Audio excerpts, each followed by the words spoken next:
Hey guys, welcome back to the garden. It's an early morning walkabout in the food forest. It's now almost 12 years old and there are so many things to show you and so much beauty right now. Actually, we are not in the food forest, we are in the explosive garden, and everything is just full of beauty and weeds and other things. I like this wildness, this wild feel of the garden, and I think it becomes even more apparent when you pair it with some more cultivated plants like these peonies, and then the wild feel of everything around them. I like the contrast. And this baby is a Queen Anne's thistle, and it's not nasty, it's not very spiky, but it's so beautiful. So I encourage you to grow that in every corner of your garden, because the insects also love it completely. And then you see this filigree grass that's super tall. It's almost 2 meters tall, and I think it's so pretty.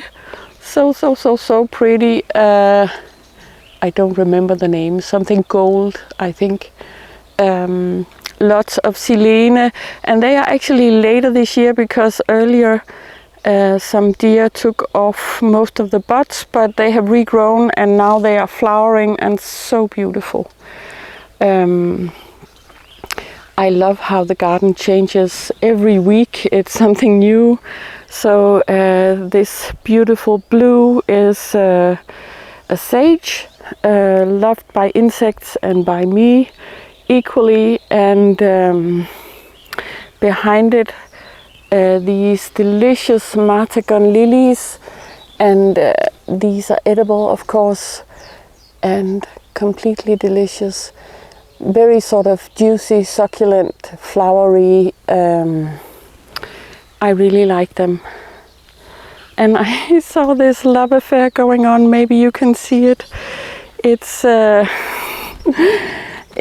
this Babington's leek that has sort of twisted itself all around this beautiful martagon lily, and they are standing tall together. I think that's pretty, and that's always what happens when you take a walk in the garden. You discover something amazing, and combinations. I think also this lamb's ear with these bishop's weeds coming out, I think is glorious. Other than that, you can see how lush everything is. It's kind of early morning, so not a lot of insects out yet, but still you see all of these white silene. They are so glorious. And also these cotton thistle that I absolutely love, and that the insects also totally love. And I think I like having these sculptural plants in the middle of everything. I think it gives you focus, and height also is quite lovely. There's another bit over here, that's the huge what are they? Artichokes, of course. Look how lush they look. And if you have been watching for a while, I had been shielding my peas on this trellis with lots of chairs and stuff, and it has seemed to work because they are still here, and it is quite lovely. The last of the Mohicans, these beautiful seed pods of the columbine, I absolutely love in the backlight. I think that's so pretty.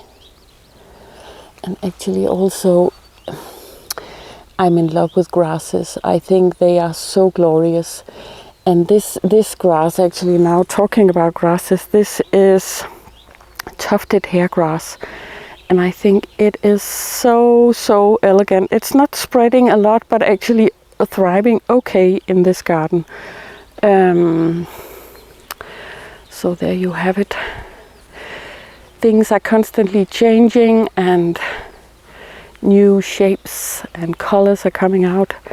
Now it's these the seed pods of the Lunaria, along with some weeds and grasses and Silene, I think is pretty glorious.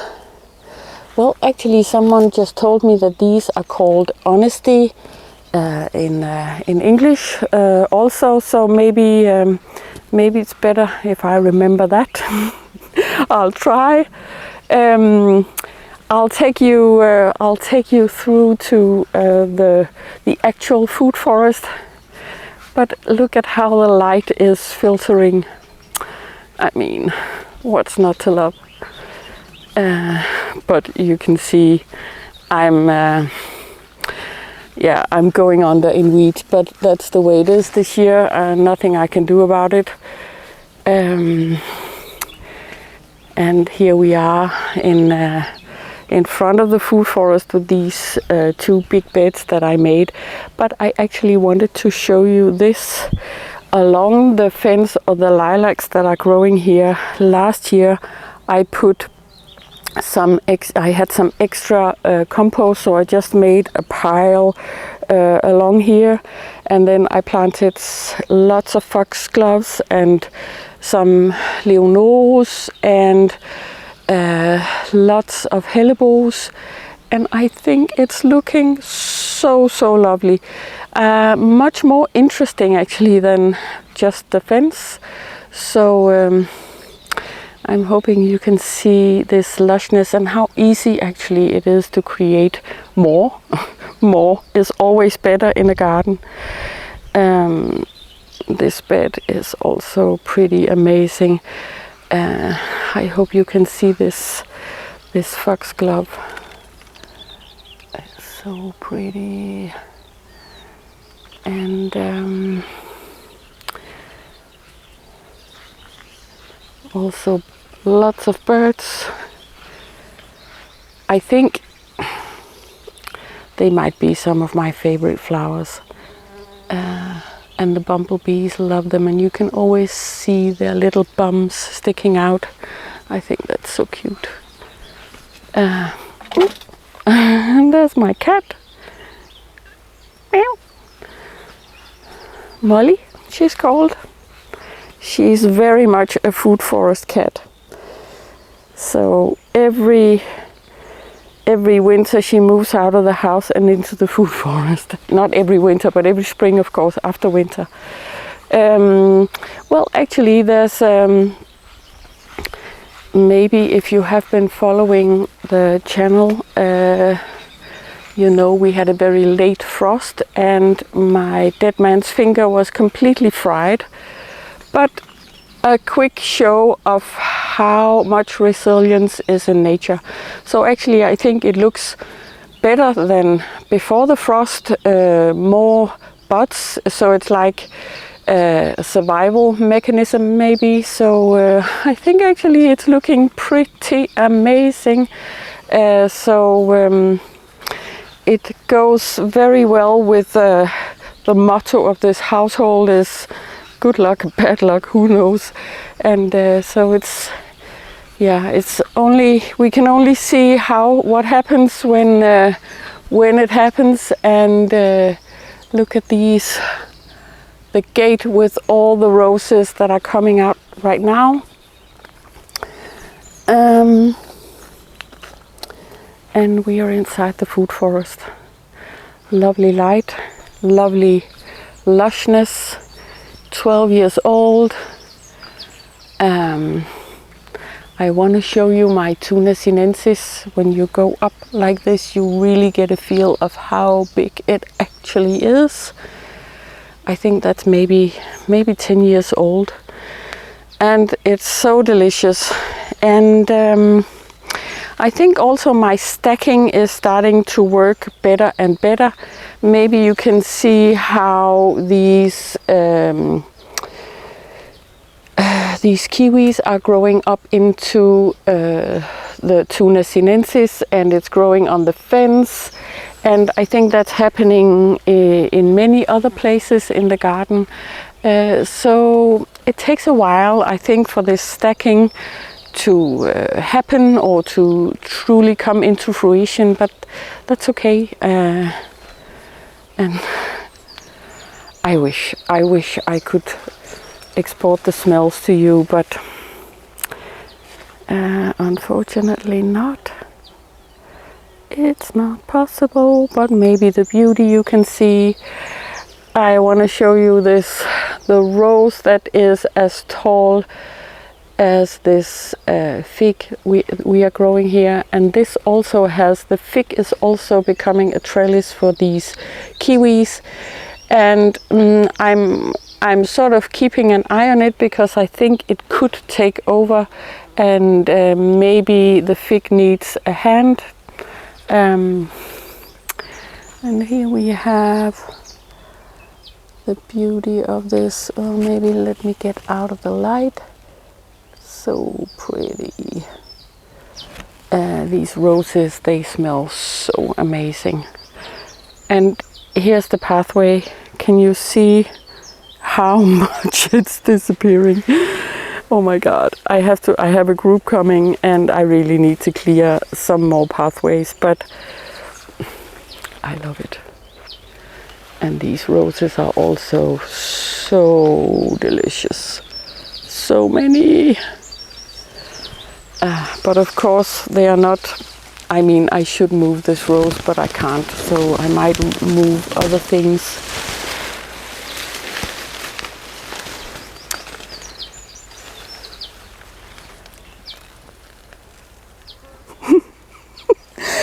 Actually, I don't know if you can sort of feel how difficult it is to move. This is the reality of this garden. But look at all the flowering and the beauty and the morning dew. I think it's pretty amazing to have that much life force surrounding you, being part of that. Cutie.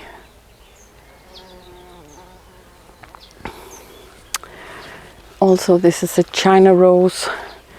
It has no smell, but it has, I think, such delicacy in the way it's constructed, and I absolutely love it. So, and also this coral sort of color, I think, is amazing.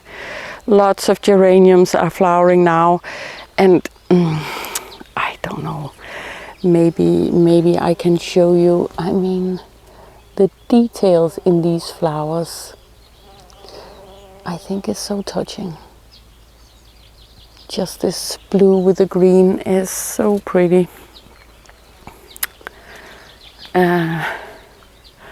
I want to show you another rose that's actually, it's so powerful that it's almost strangling one of my apple trees.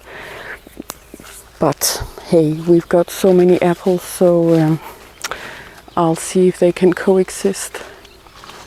But look, it's almost at the top. It is actually at the top of the apple tree. Such a pretty color. Oh my god. This is the area where I took out a lot, all of my hazelnuts, and I can see how everything is just really thriving and looking pretty amazing.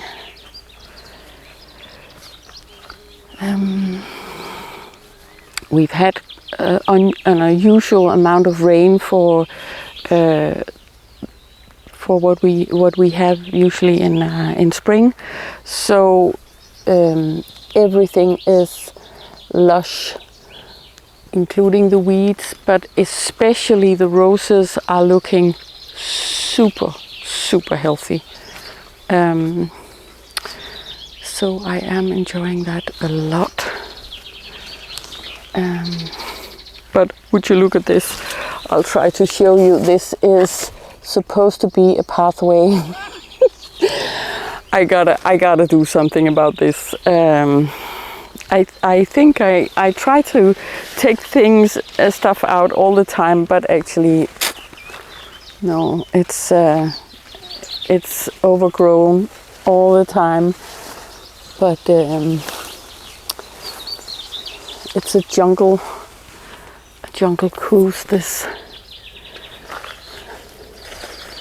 I want to show you this also disappearing pathway into my sea of blue geraniums, Johnson's blue, some roses, and some crab apples, and so lovely.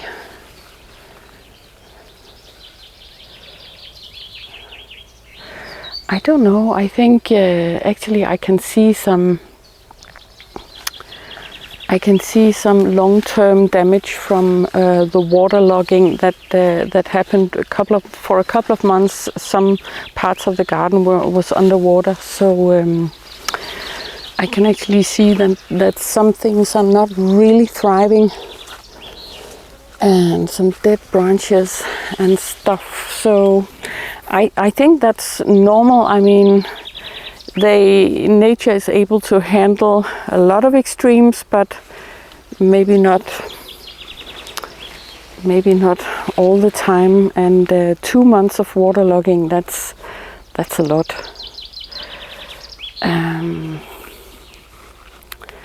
But I think this is quite an amazing corner also. This is where most of the water was sitting, and I can see I've had to remove some dead branches, and this sad staghorn, maybe you can see it, is actually only starting to come alive, and I'm not sure it's going to make it. So we'll see how it recovers in this season, and then maybe I'll just take it out. And it has made some suckers, so we will still have staghorn in this corner. A lovely rose. But then some other things are thriving. So you see this Gleditsia sunburst. It has such a lovely color, and this has been standing in water all winter, and it's actually pretty happy. It's a nitrogen fixer, and I think the color is amazing here. It's growing very slowly, but look how amazing it is with these pink roses. I have a white mulberry, Morus alba, and this looks a lot less happy than it usually does, and I have removed some dead branches, but I'll see how it recovers. And also, this is usually, you see, I've got lots of berries on my raspberries, but usually they are like 50 centimeters taller than this, and this is because this whole area has been underwater, and they don't like that. So that's how it is. Some things are thriving in the new conditions and others will not, and we will constantly have to adjust, I think. There's another lovely disappearing pathway. I think that's amazing. I really do hope you can hear the birds, and look at all the bees. So many different bees in this garden, and it's like, I don't know where they came from, but if you build habitat and diversity, they will come, and that's an amazing feature of nature, I think, how it's resilience and how it's able to regenerate if you help it along just a little bit. One of my favorite roses I think I've shown you this one before. Also, we are at the brink of a strawberry feast. These are not quite there, but almost. A little tart, but still a taste of strawberry. The spiral needs a weed, I think. But we are circling back to the gate. And just, I hope this morning walk has given you a feel of the garden as it is right now. These lovely white irises are coming out, and look how these Babington's leek are starting to flower, and I think it's such a playful way that they sort of move or shape their flower stems. I think it's so lovely, this space. More white irises, and it brings me joy. This is a kaki fruit persimmons, and it's also looking very happy this year. And now, guys, we are back at the entrance with the Tuna sinensis and all the kiwis. And one last thing I'd like to show you is this Elaeagnus commutata. Is it not the loveliest color, with these slightly yellow flowers, and it has this amazing smell of lilies when you enter the garden. I didn't plan this, but I absolutely love the way where it's placed and what it does for the entrance, the experience of entering another realm. And will you have a look? There's the first white rose, and these are scented. The first white rose on the gate, and I think in a couple of days it'll be all flowers. So beautiful. Thanks for watching, guys. See you later.